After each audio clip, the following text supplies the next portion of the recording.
If I had to distill years of clinical experience, hundreds of sessions with struggling couples, and yes, even my own marriage into a single insight, a single truth that rescued what felt like a broken union, it would be this. We learned how to stop reacting and started responding with compassion. That sounds simple, but trust me, it's not. In fact, it was the hardest and most important shift we ever made. I still remember the evening when everything nearly unraveled. My husband and I were in the middle of yet another argument that felt just like the last one. Same triggers, same accusations, same exhaustion. He was frustrated that I didn't seem present. I was overwhelmed by what I felt was emotional pressure. And both of us were speaking. But neither of us was really hearing.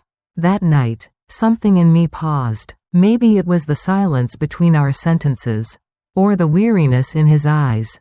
But I finally asked, "What's really going on for you underneath all this?"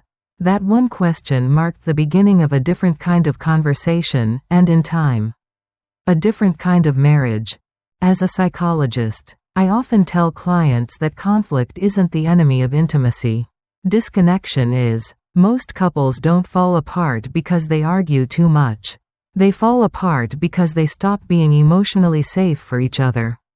They begin to assume the worst, close off, defend, and accuse, and in doing so, they stop giving each other the benefit of the doubt.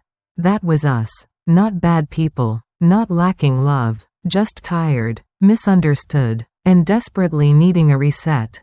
The reset came in the form of emotional reattunement, a term we use in therapy to describe the act of tuning in, not just to the words someone says, but to the feeling behind them. And here's the part that changed everything. We began to practice pause and presence.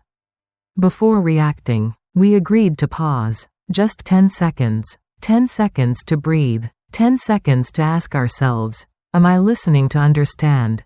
Or listening to defend? 10 seconds to remember that this is not a battle. And the person in front of me is not the enemy. I want to be clear, this didn't erase our arguments. But it dramatically changed the quality of them. Instead of escalating, we slowed down. Instead of blaming, we got curious. Instead of assuming intent, we started asking for clarity.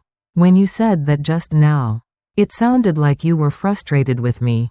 Is that what you meant? Or, I'm feeling hurt, but I know that might not be your intention.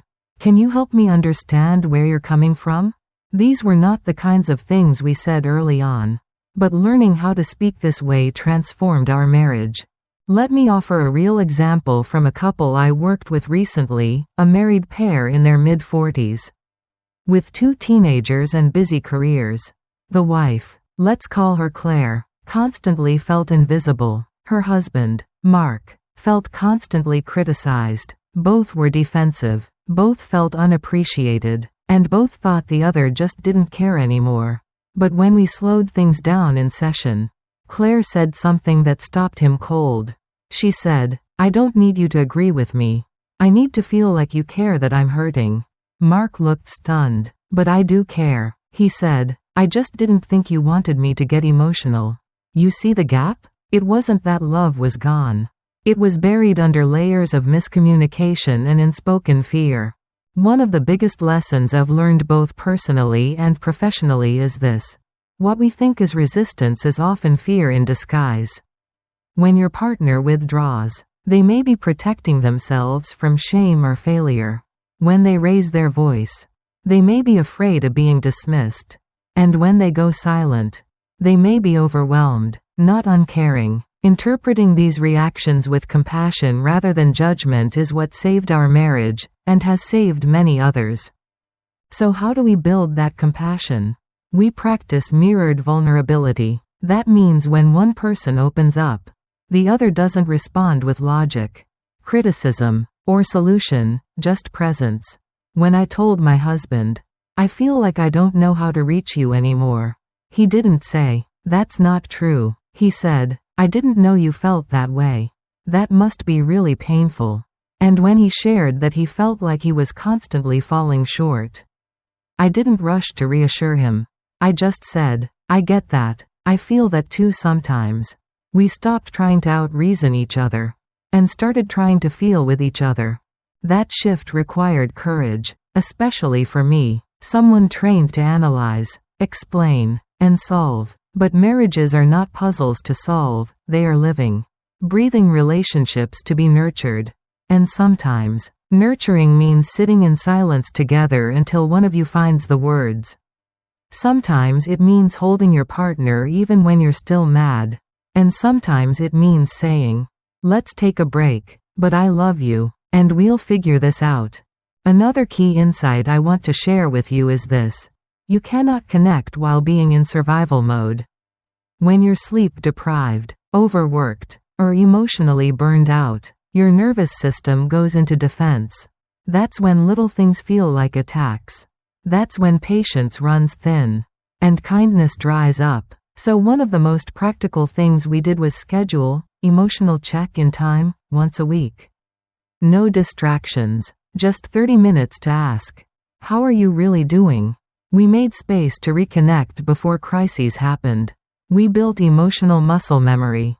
And slowly, we became safe places for each other again. You might be wondering, what if your partner isn't willing to do this work with you?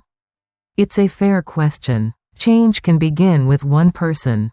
When you model emotional availability, calm communication, and compassion, it often softens the ground for your partner to meet you there.